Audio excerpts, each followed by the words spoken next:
Where's Catherine? Where's Catherine?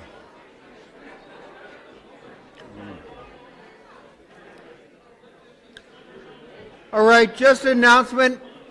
Pat Tooley is upset that we're not starting on time. So, Pat, did you not put in your hearing aids? And yeah.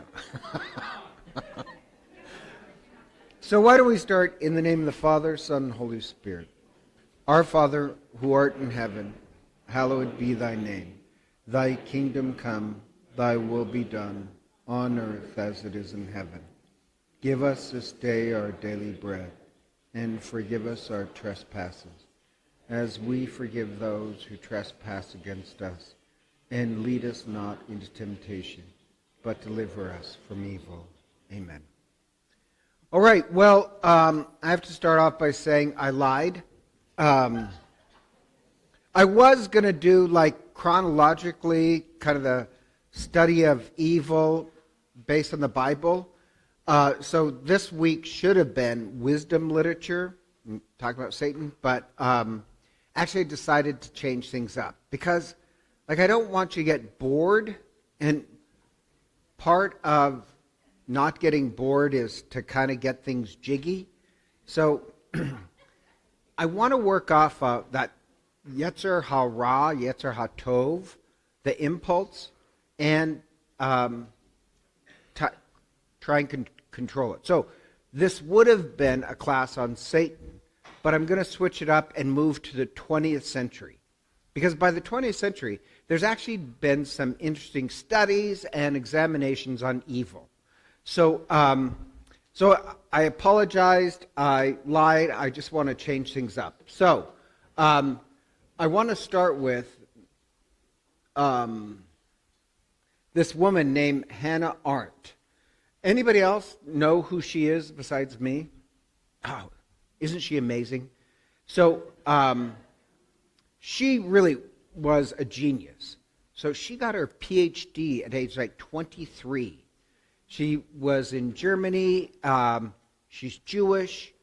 But of course, Nazism came on a rise. So in this odd sense, she becomes, in the 20th century, this great theologian, both of, and a victim and theologian of evil. So she escapes, she gets to New York, she becomes a writer, and then her question is, when Eichmann is finally caught, she wants to go back to Germany and be there for the trial. Now, her question was this. Think, Germany was the most intellectual of the European countries.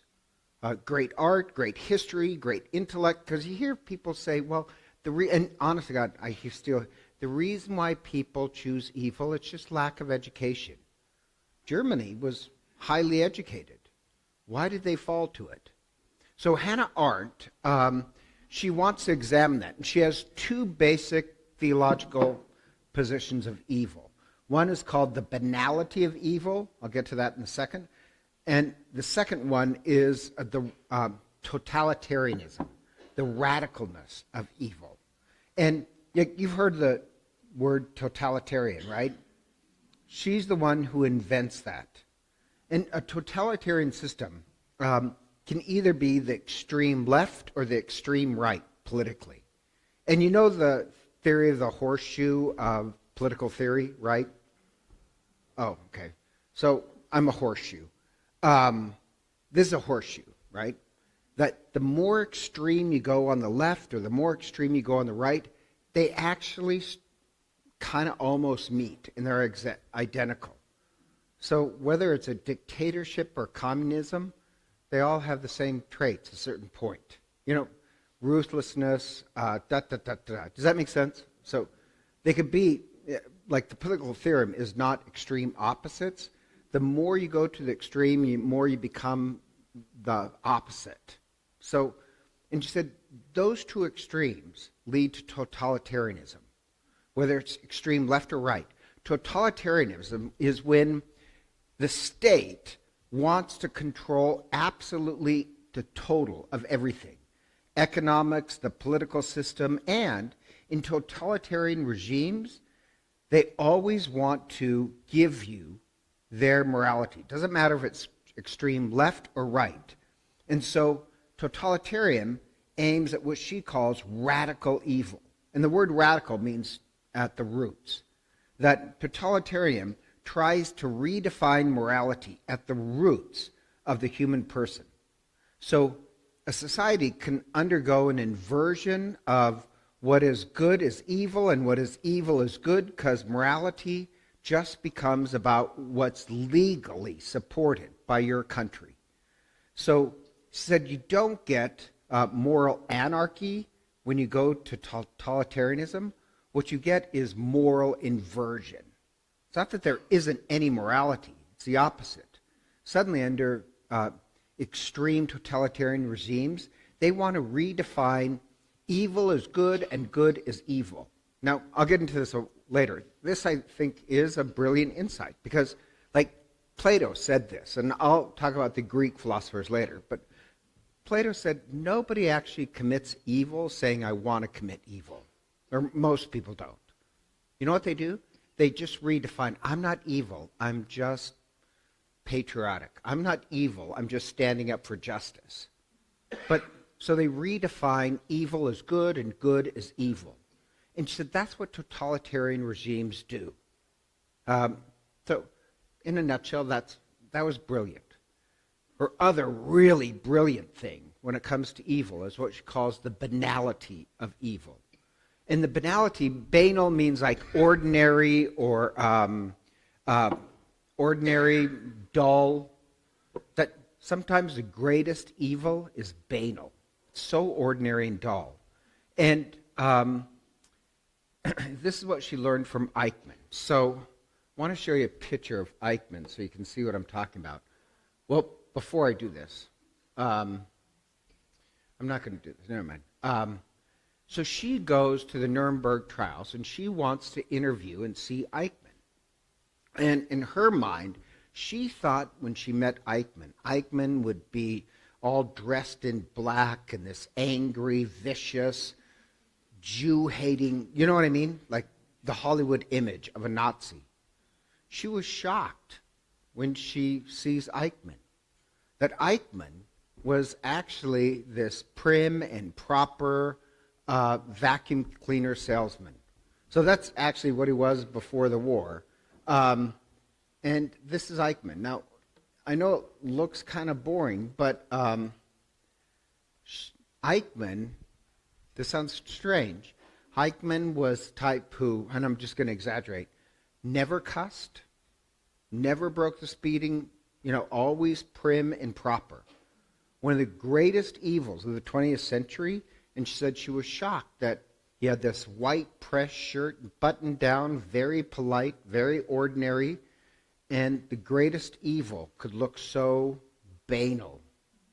And Eichmann, he got the one trains to run on time so that there could be mass execution.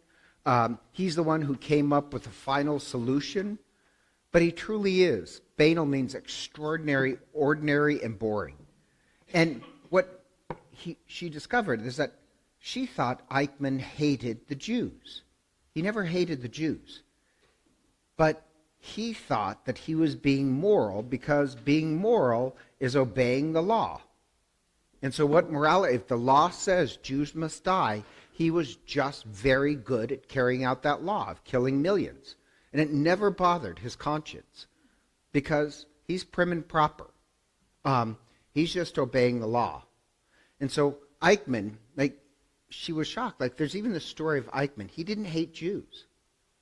Jews were supposed to die, so he was just really good at carrying it out. And he tells the story that Eichmann, they would work with other Jews to capture Jews, other Jews to organize, turn in other Jews. And there's one Jewish leader who was close to Eichmann.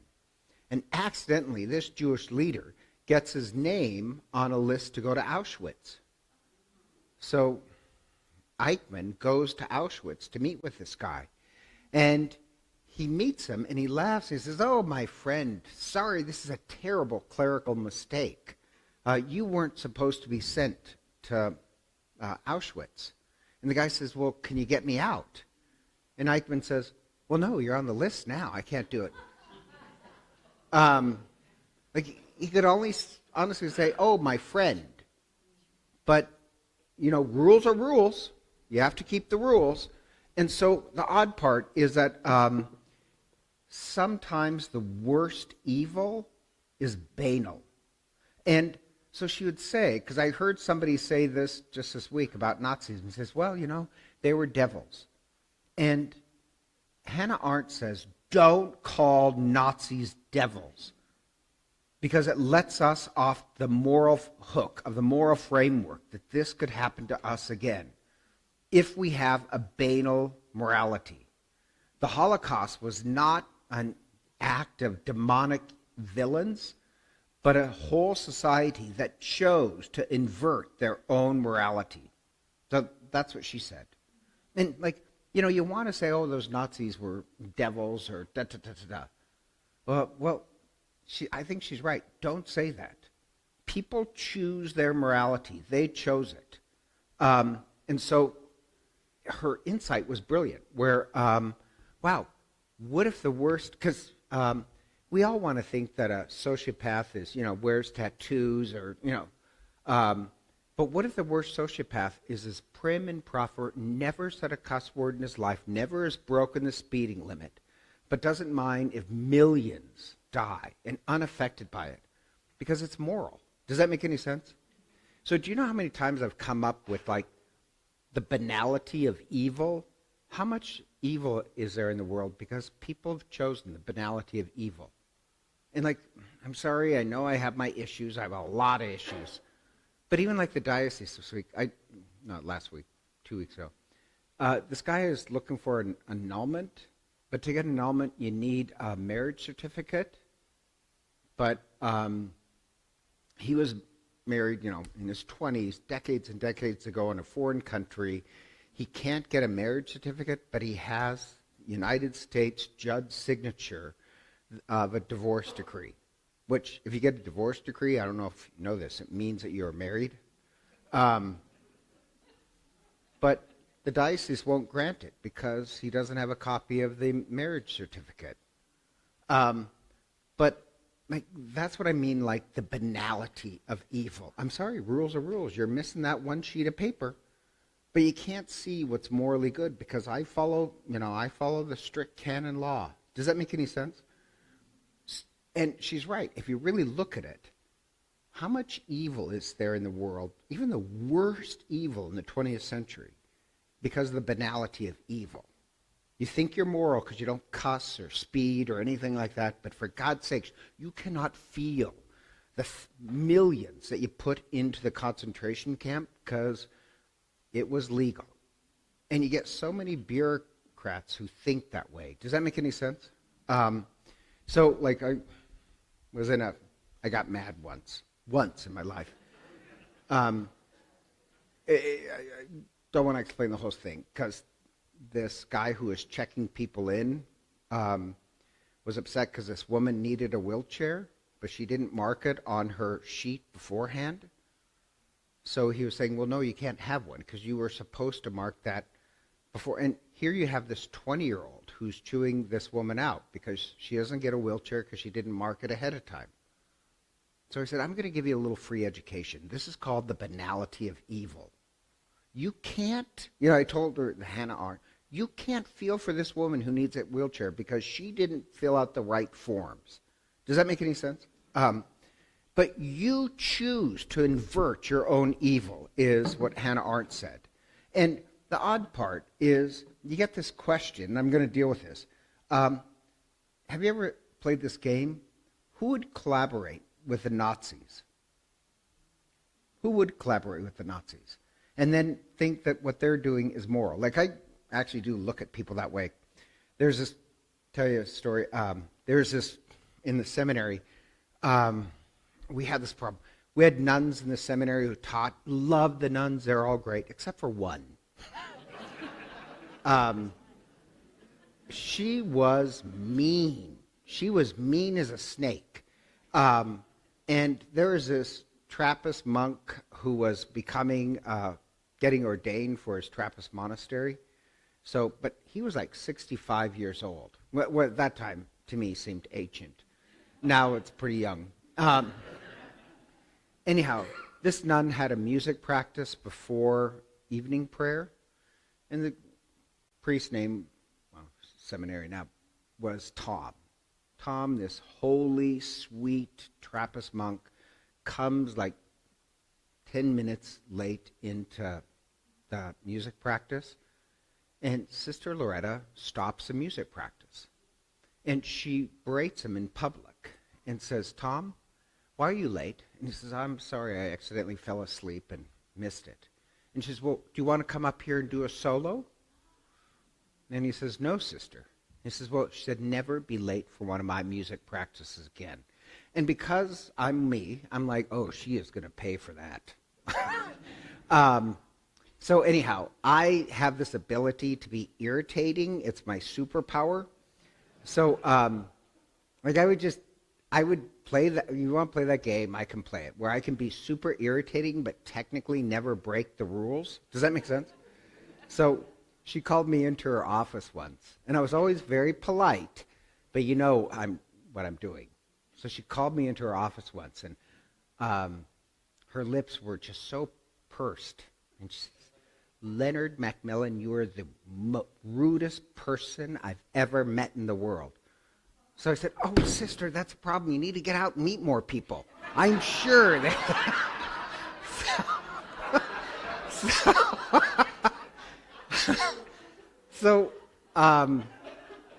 I told her, I said, I've never berated somebody like you berated Tom in public. I would never do that. I've never done that to you. I don't know why you're angry with me. You're the one who chose to embarrass Tom. I would never...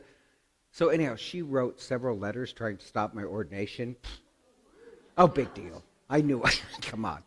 So anyhow, but the thing about it is that, and I don't want to get into it, there was a big blow up at the end of the year because one of the deacons, and I was a deacon at the time, we were all deacons in my class, went too far with Sister Loretta.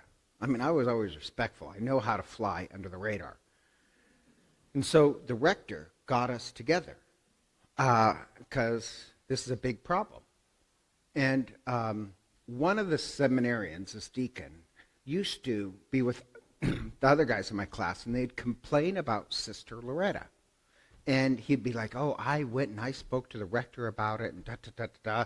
And they're like, well, what did he say, da-da-da?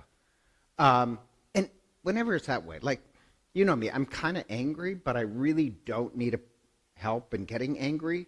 So whenever they're talking about Loretta, I'm like, I don't want to be part of it. So suddenly we now have this big meeting, and the rector is furious with us. And he says, if there was all these problems, how come you didn't come to me? The only ones who came to me was Ed and Leonard, me. That's the only two complaints I got. Everybody else, and I said, now wait a minute. I thought you said you went and spoke to him. You were telling everybody that. And he says, no, I really didn't. And you want to pretend like you're. Does that make any sense? So playing the game, who would collaborate with? I was like, oh, you would collaborate.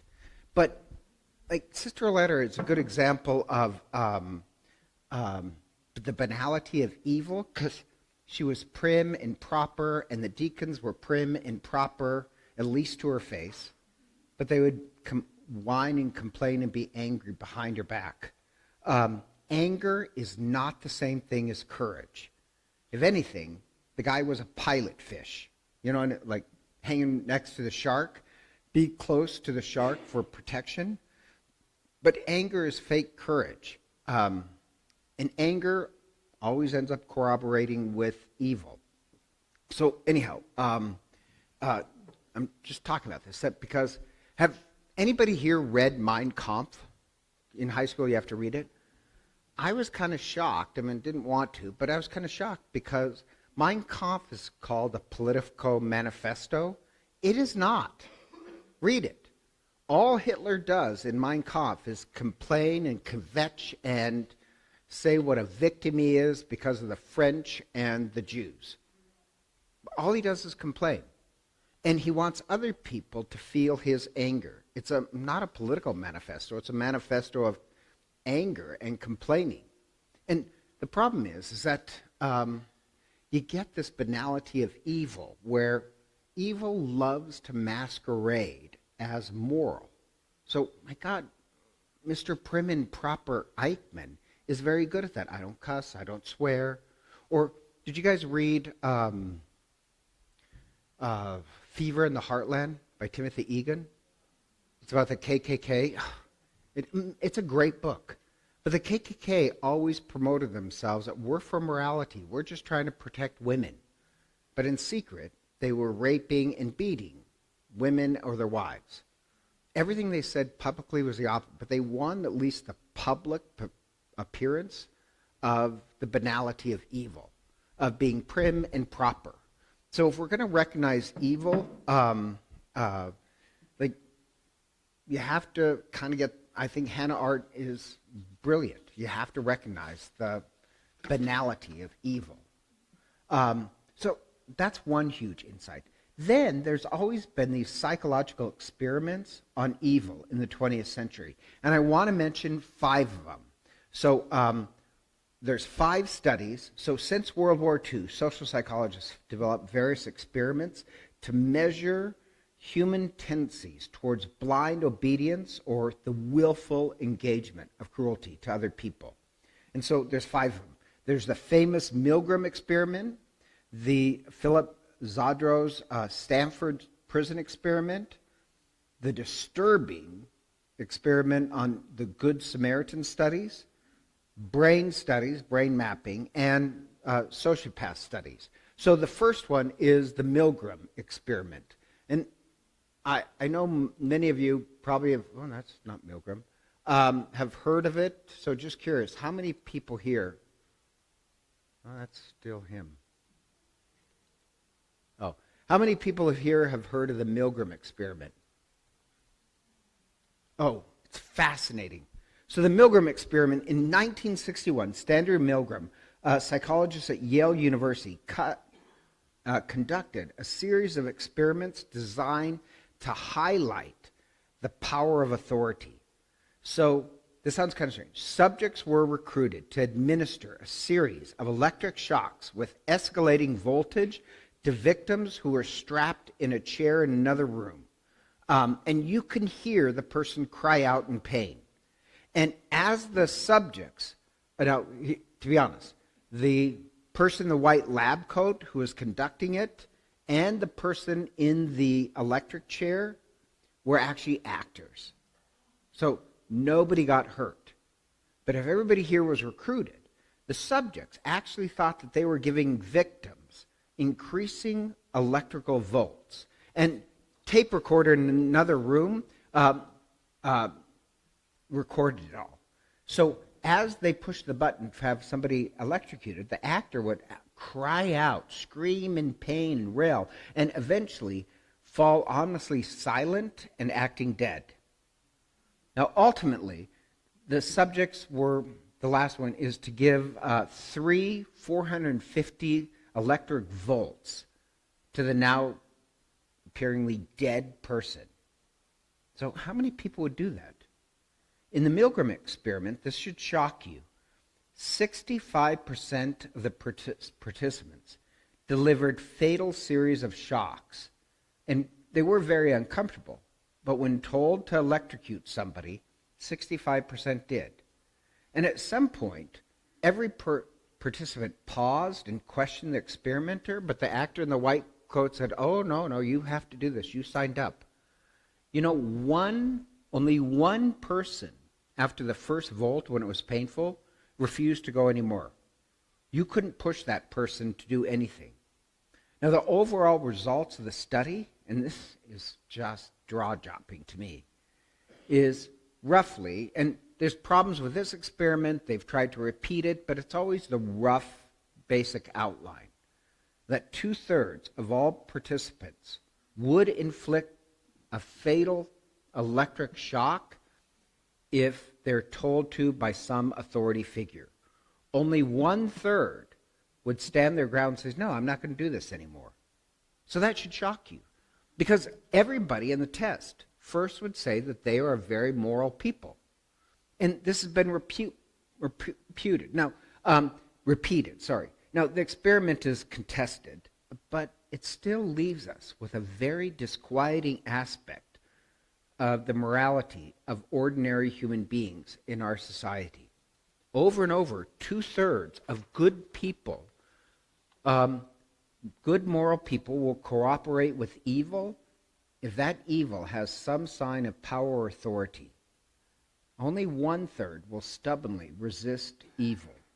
Which one are you? Now, I know this woman in my former parish. She kind of amazed me.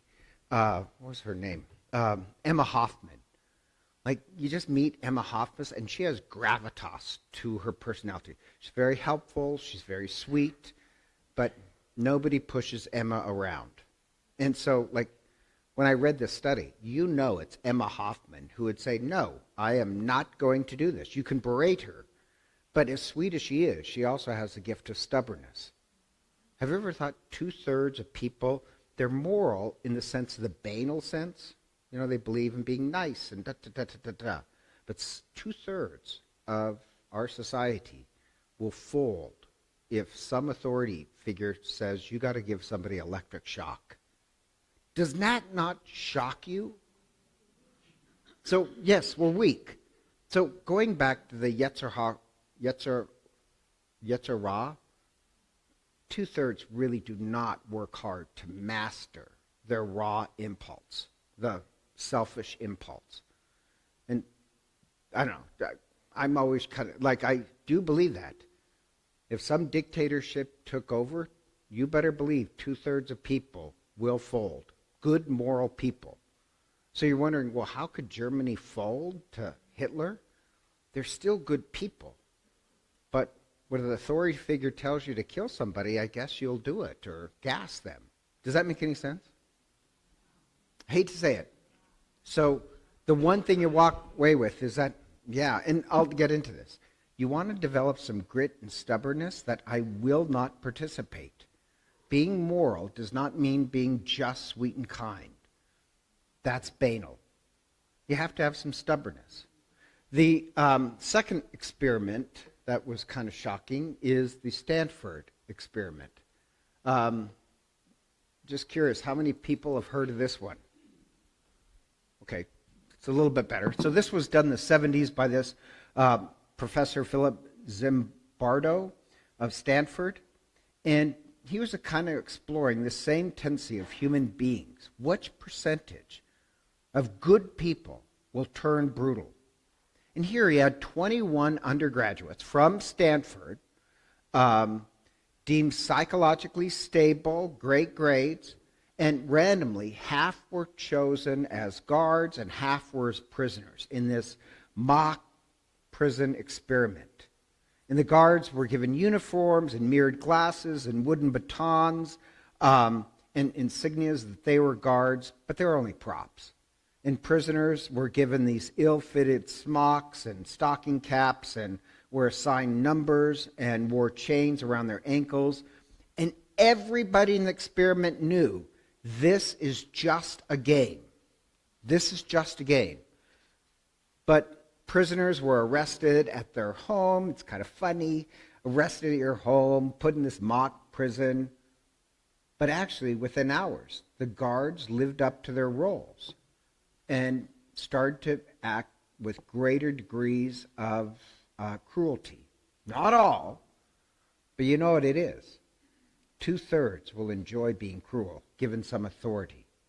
And the first day, they enjoyed demonstrating their status to the prisoners, using fire extinguishers, excessive punishments. By the end of the experiment, roughly 1/3 showed clear sadistic tendencies, that they enjoyed inflicting pain and got pleasure. 1/3, that should surprise you. And these were the United States' top intellectuals and had to have, you have to have some credit to get into Stanford. And the only reason why it ended is that one person on the sixth day was so troubled by the brutality that they called the police. And the guards, remember students, knew that the prisoners were fellow students, that they were innocent. It's just role-playing. But 1/3 turned out to be sadistic. And here's the odd, like Zimbardo and others has argued this experiment does not suggest Lord of the Flies mentality among human beings. Believe it or not, the Lord of the Flies is not right. You know what I mean by the Lord of the Flies? The book where people are naturally savage.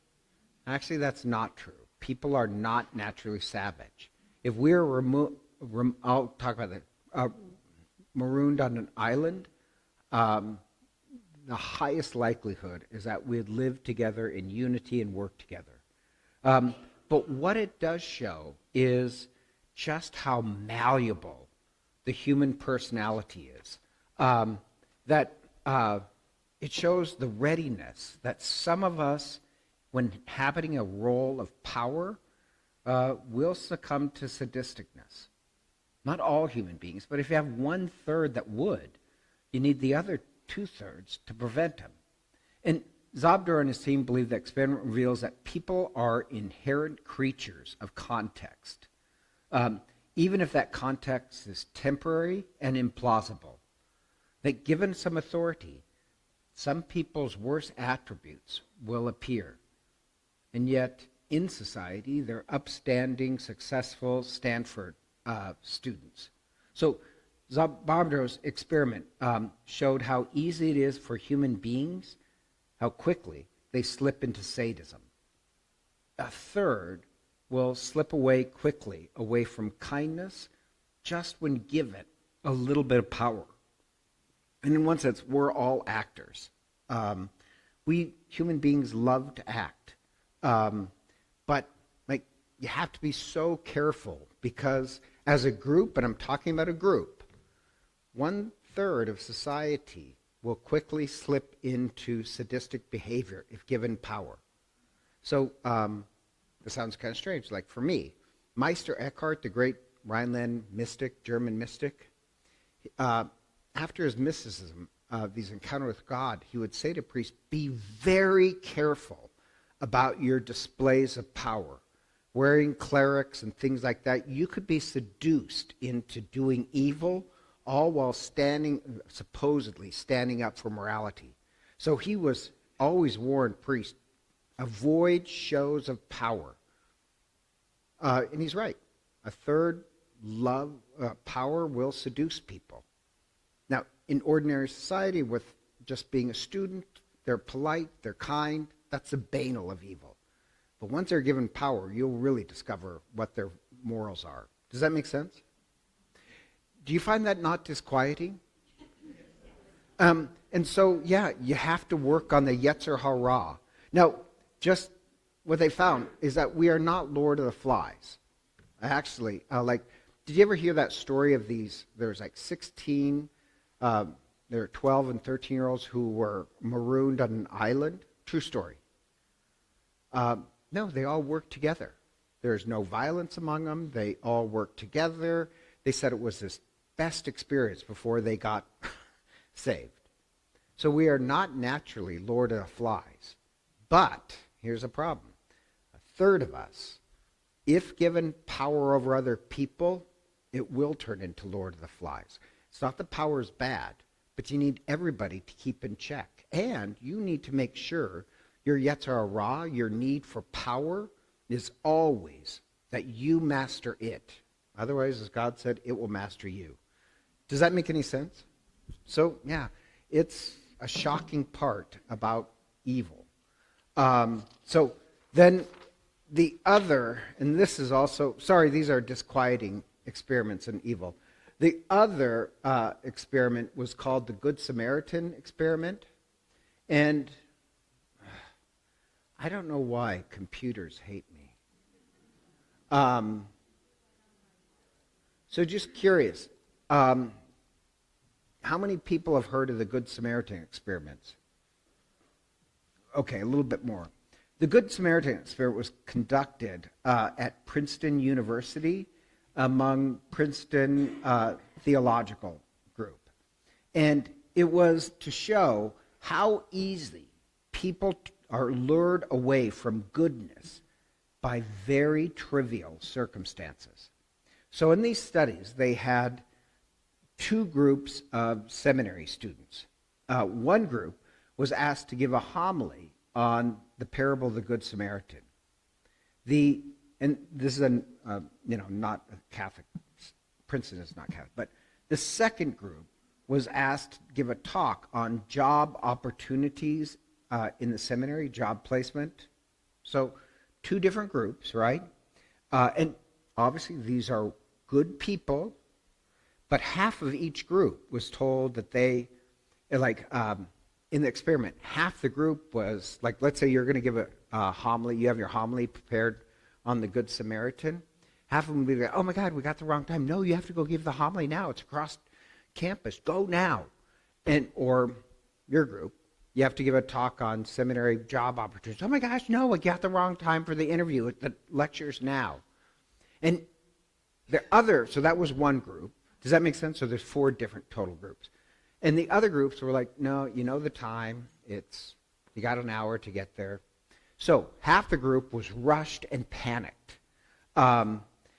Anyhow, on the way to the lecture, all the students passed by a guy who was slumped in an alleyway, obviously a victim of violence. So they would have to walk by the guy that has just been mugged. And as you can guess, it has a very depressing conclusion. That the students that were studying the Good Samaritan story could give a homily on the Good Samaritan student, didn't stop any more than the person who was prepared to give a lecture on job opportunities. Now, that's depressing. And so the amazing part is, if they were hurried and only had limited time, of those who were hurried, only 10% actually stopped and delivered help were actually the Good Samaritan, as they were about to give a homily on the Good Samaritan. Only 10%. But if they're going to give a talk on the Good Samaritan story, and they were not hurried and rushed, they actually would live out the meaning of the story. So that should be kind of shocking. Does that, you know what I mean?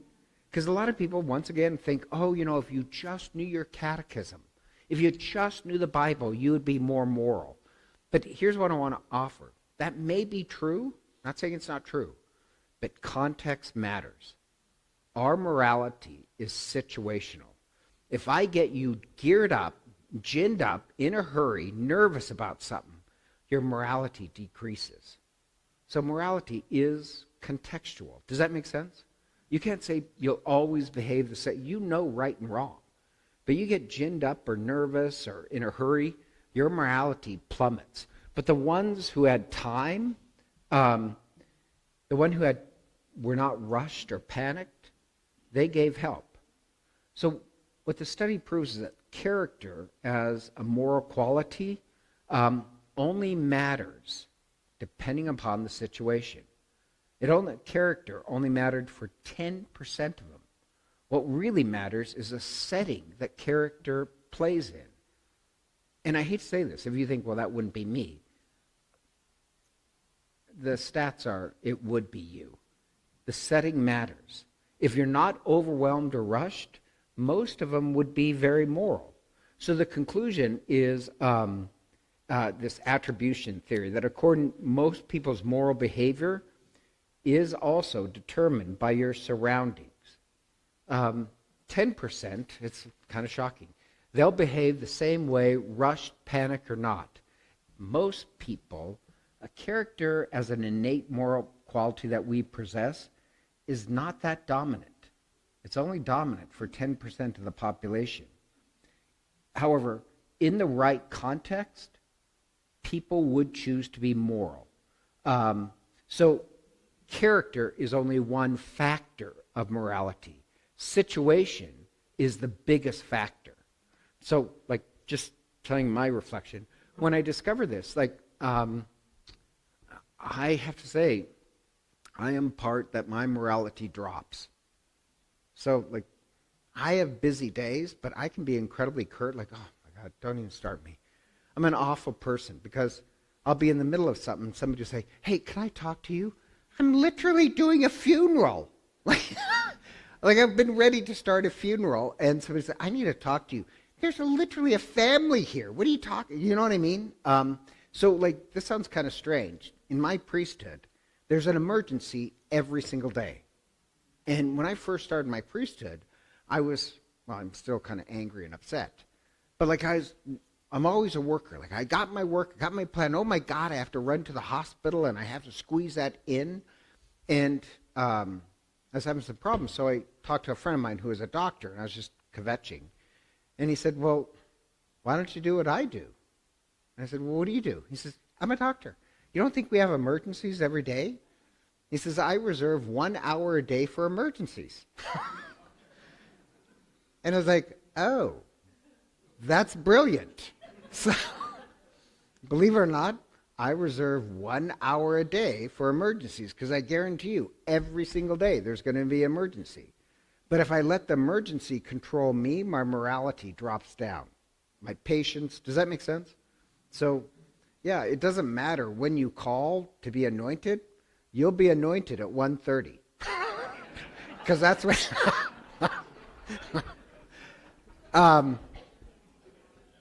But I know that sounds funny, but my character is not that strong. Morality, for the vast majority of us, is situation. You get fear or anxious or rushed, your morality drops down. Does that make any sense? So you can say you live the Good Samaritan story out, but, you know, here's the thing. Why do people eat pizza on moving day? Because your self-discipline has depleted. Your energy to be moral when you're upset about moving and everything, you don't have that much self-discipline. You're not going to eat kale on moving day. You're going to do what's absolutely easiest. We'll just order a pizza. Does that make sense? So when you're talking about morality, I hate to say it, you do have to take into context. People, once they become exhausted, their morality will also become exhausted. Does that make sense? So going back to what God said to Cain, learn to master it. So when my friend said, do what I do, I'm just mastering the havoc. Otherwise, my morals will go down. Now, the good news is, this sounds kind of strange. This year was the year of grit for our kids. They did interesting studies with grit and morality. Like the more you can teach a kid to be gritty, to handle difficulty, believe it or not, their moral scores go up. So remember I spoke about Emma Hoffman? Holy cow, she is grit. But how did she gain grit? Her parents were incredibly poor. She told stories about, she had a hard life. Yes, she's very sweet and kind, but she does not fold. Does that make any sense? So you want to be moral and not completely be a victim of some authority figure or circumstances. You have to learn how to take control. And those people who score high on grit are less able to slip in situations of exhaustion or fold to authoritarianism. Does that make any sense? So, like, this sounds kind of strange. You can train people to be more moral. Or in the monastery, I thought this was so stupid. When I was a seminarian, this one monk who was very holy saw me running up the stairs because I was late for something. And he said, you really shouldn't do that. And I said, but I was late. And he said, no, his position is, late or not late, you should always walk. And I remember thinking, I'm late. Now at 60, I'm like, oh, I get what he was trying to say. Does that mean, like, you let yourself get panicked, you lose control of your morality. So somebody said this, I don't know if it's true, that firefighters are supposed to walk to a fire, not run to it. If you're entering a burning building, you walk into it, you don't run into it. Because if you walk into it, you're in control of yourself. Does that make sense? I don't know if that's true, but I do like it. It's the same thing the monk was trying. That morality is situational. You have to train yourself not to be seduced. So anyhow, the fourth study is... I'm taking too long on this stuff. Now I don't even know where I am. The fourth study is brain mapping. Once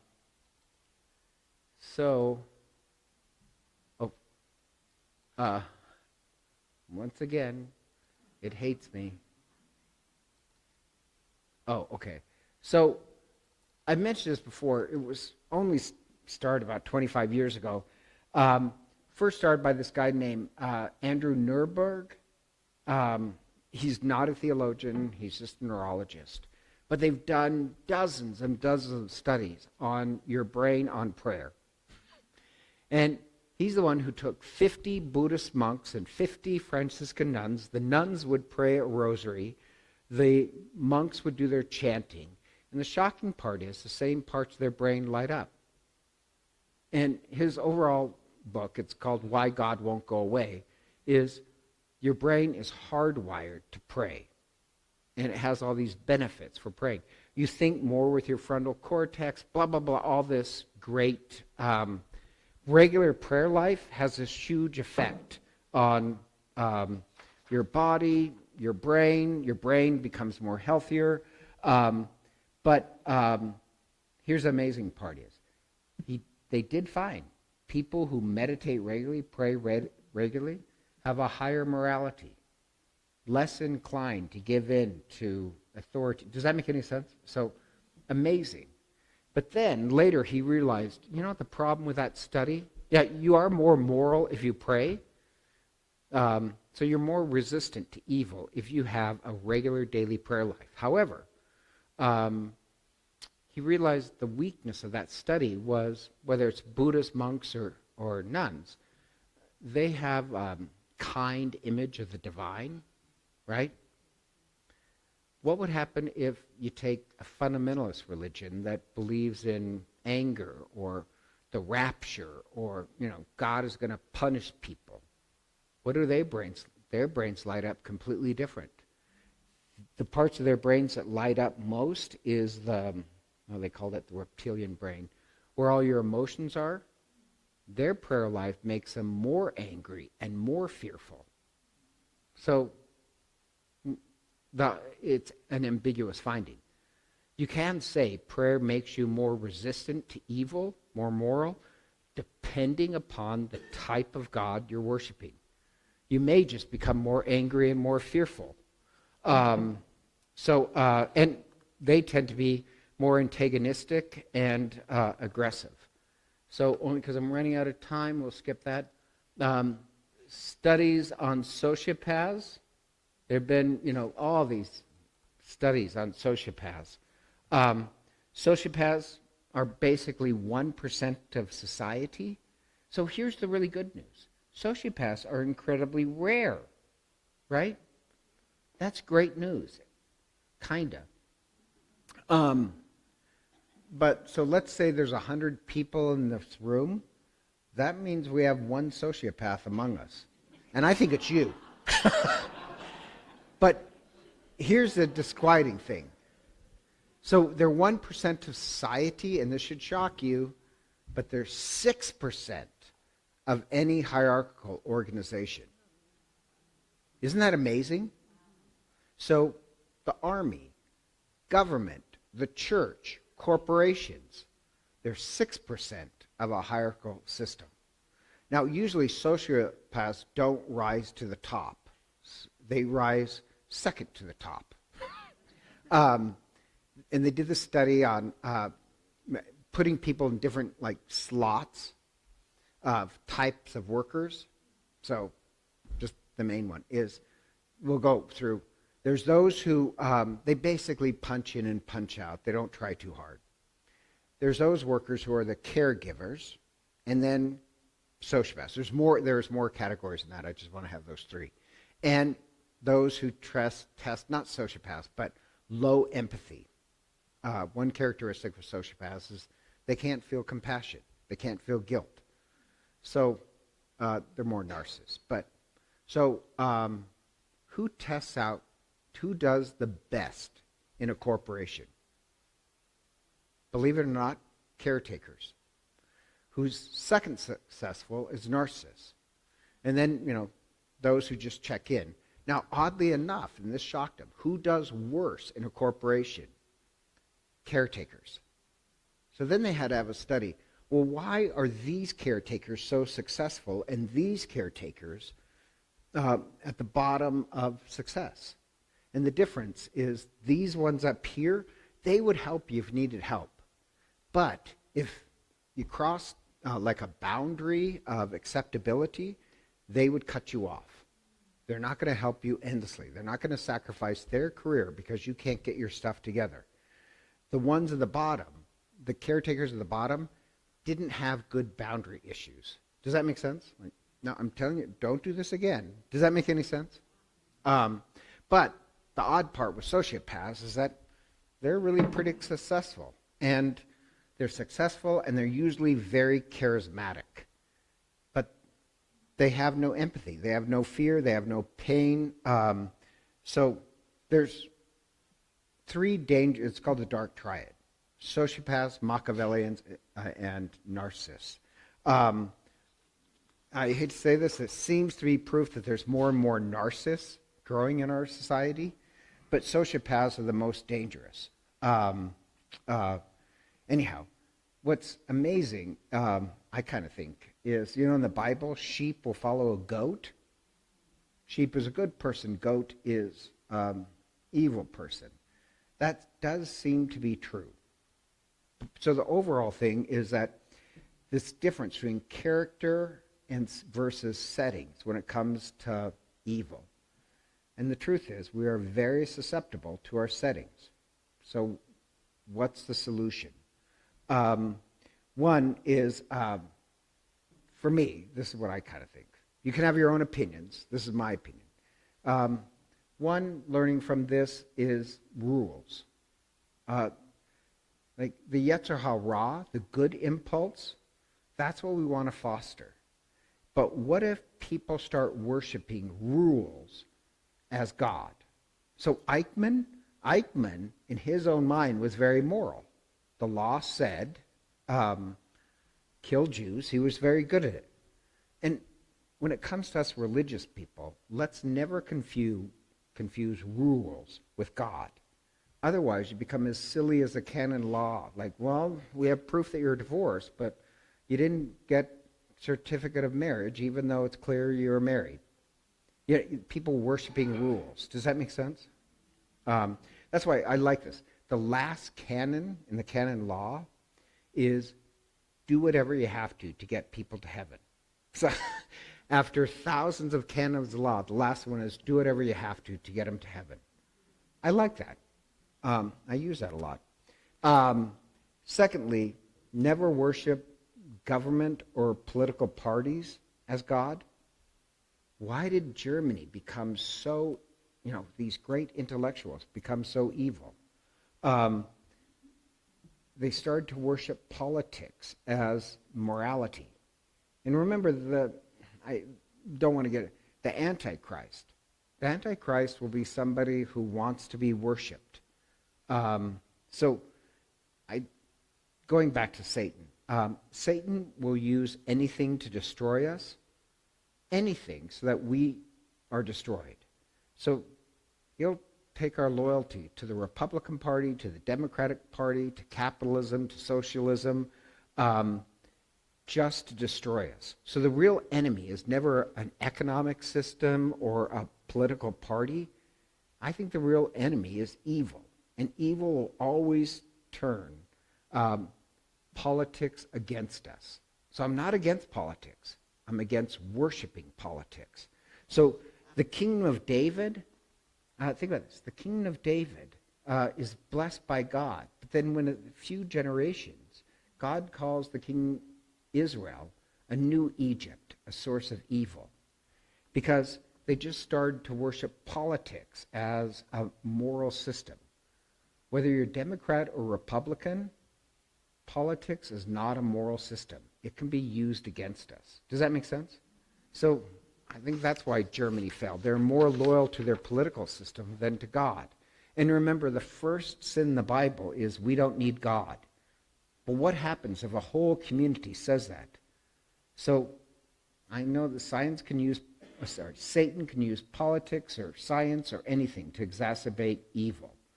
The fault is that we're not mastering it within ourselves. Third, I believe in the power of prayer and the examine and humility. So there's this, do you remember the Republican governor, Mark Stanford? Had an affair, South Carolina, right?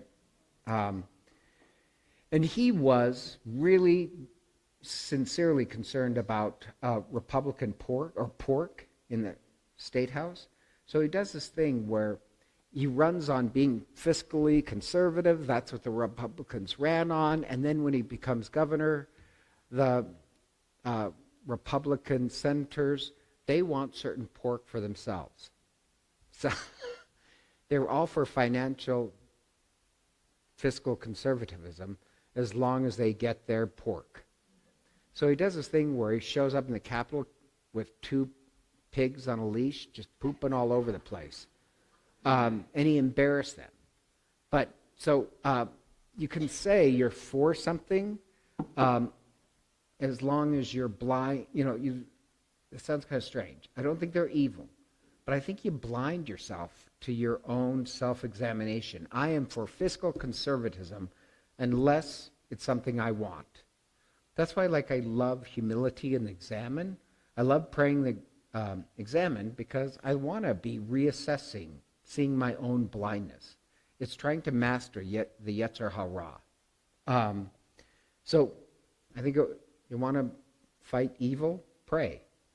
The other thing is, in all these studies with sociopaths can't feel compassion. So compassion is kind of this protective wisdom against evil. You can increase your compassion. Also, people who score high on grit, less likely to fall for the Milgram experience. Why don't we work on grit? And the last one, I don't understand this, but I'm just going to mention it. That Polish poet at the same time of Nazism, Herbert, his poems were used when Lech Walesa in Poland, they used his poems for greater solidarity. But his poems are always about you must witness to evil. You must choose to see evil, to fight evil. And I think he's really right. I think we seduce ourselves into being banal and saying, well, we're the good people. So he said, you must constantly be telling yourself the truth. And they asked him if it was hard to resist the ugliness of Nazism. And he said, no, it wasn't hard for him to resist Nazism. It was really easy. Once you see beauty, you recognize untruth. The hard part is wanting to see the truth, of being honest with yourself. So why did Germany fall to such evil? They love to call themselves intellectual and moral, but they never really worked on their Yetzer Hara. So anyhow, that's the 20th century knowledge of evil. Questions, objections?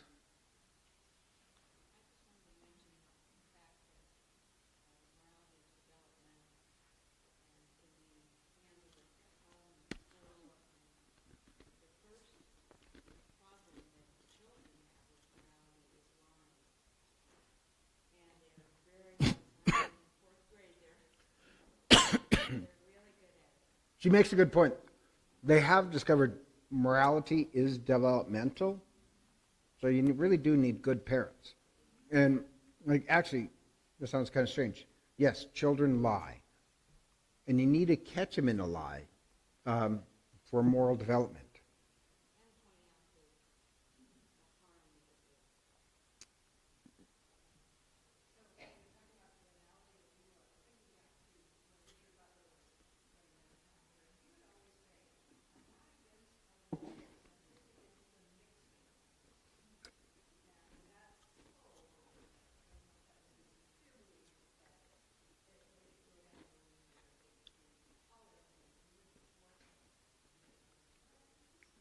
I'm not for, no, I'm for goodness. I've just inverted what is good.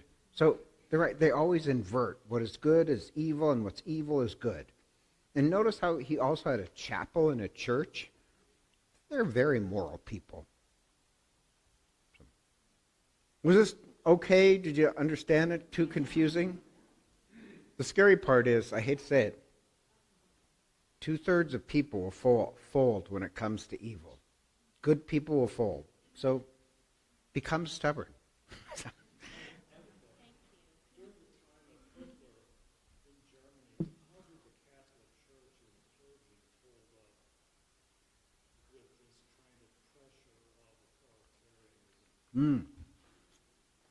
How'd the Catholic Church hold up? That's spotty.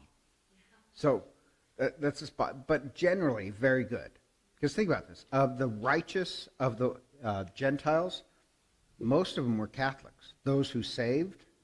So even like the Archbishop of Berlin demanded that Jewish stars be put on every statue of Mary, Jesus, and Joseph. There's a reason why Auschwitz had whole barracks filled with Catholic priests. They were slow at the start to speak out against Nazism. I won't deny that. But once they did, they did. Most did.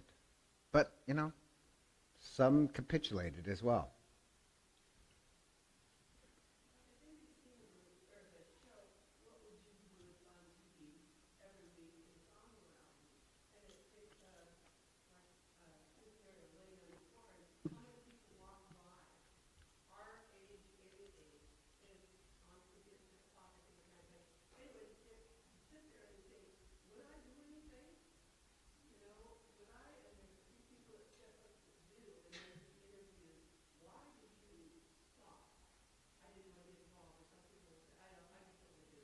And it's interesting.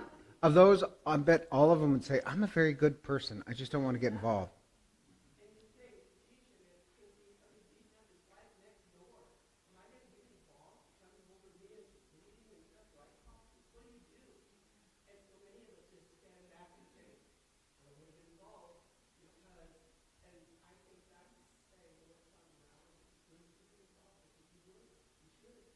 Yeah, would you capitulate? Yeah. All right, so next week we'll cover Satan, but I wanted to jig it up a little. All right, so glory be to the Father, to the Son, and to the Holy Spirit. Is now and ever shall be, world without end. Amen. All right, thank you.